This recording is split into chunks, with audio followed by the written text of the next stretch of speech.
Everyone knows that October is Breast Cancer Awareness Month, and pink is the color associated with fighting that disease. But what about childhood cancer? Do you know what month and color represent this illness? Joining us now is someone who's asked that very same question, and she's all too familiar with childhood cancer. We have Annie Bartosz. She's here with her mom, Sarah. Annie's twin brother, Jack, who is on our show and was a friend of the Morning Blend, died just more than a year ago after a 7-year-long hard battle with cancer. So we're so excited to have you guys here. Thanks for being here. Tell me what the answer is. What is the color in the month for childhood cancer awareness? It's gold in September. It's gold, and it's September. I don't think a lot of people know that. Did you know that? Well, I only found out because my mom and dad told me. Yeah. Well, and it's, you know, I think it's one of those things, it doesn't get as much publicity as a lot of things like breast cancer with the color pink and things like that we're so familiar with seeing now. And your kind of mission is to make sure everybody knows that gold's the color here in September, right? Yeah. What are you doing so that people will find out about gold in September? I started a charity called Gold in September. We call it G9. And it's just like to unite all the foundations and hospitals.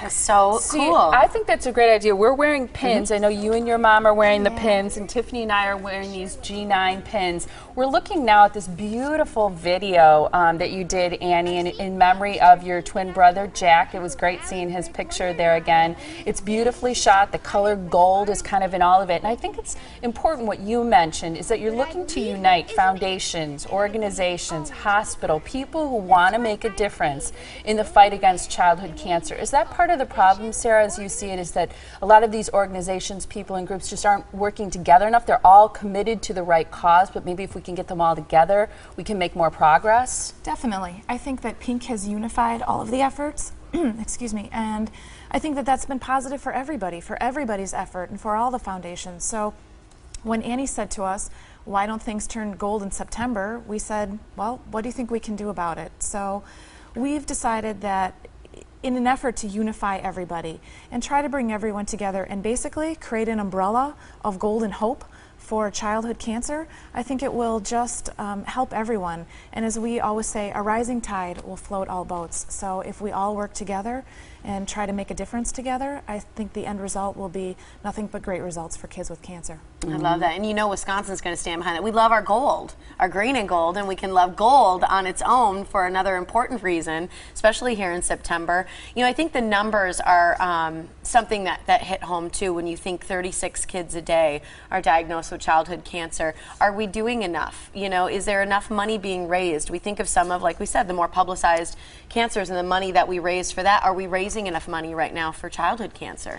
You know, the cure rates for childhood cancer are going up, and that's the good news. That's great. But it's a 5-year survival rate, and Jack falls into the 5-year survival rate for a positive result. And unfortunately, we lost Jack after a 7-year battle. So until we can truly help kids survive beyond 5 years, I think there's a lot of work that needs to be done. So we need to make sure that we're doing things to decrease toxicities of treatments and also help kids thrive beyond a cancer diagnosis. So those are some of the things that we want to accomplish. And the truth is the rates of occurrence of childhood cancer are actually increasing. And kids aren't doing anything. They're not smoking, they're not eating poorly, they're exercising. So why are these things happening?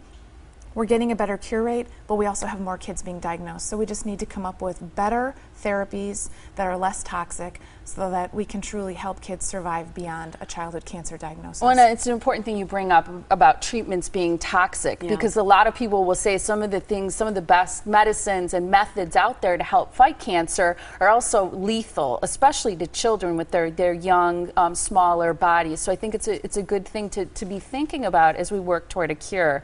And you know, when I think about Jack, I think about his beautiful blonde hair, and just seeing you here, and I know you're in 6th grade, right, Annie? Yeah. I think it's wonderful that, you know, he was all about fighting for other kids who had childhood cancer. Is this something that you feel good about doing? Do you think he'd be proud of you? Yeah, I think he'd definitely be proud of me. I think so too. What do you think about now, Sarah, when you think about Jack and his legacy for helping to fight childhood cancer? I think that Jack left his mark on all of us who loved him, and certainly those who didn't even know him. I always think of Jack as having planted himself like a tree. he planted himself. The roots of his hope and his happiness will continue to grow, and I believe that his tree will continue to bear fruit and blossom, and we'll just keep it going. Awesome. I love that. You guys are doing wonderful things. So Gold in September. So we got to remember it's G9. You can look at the website goldinseptember.com. Can you get pins there? You can email us. We'll You can get pins. email. All We're right. working on it. I like right. it. We want everybody to have a pin Spread in the gold. September. We do. Thanks, guys. Nice Thank to you so see you, much. Annie. Thank you. Yeah, thanks, guys.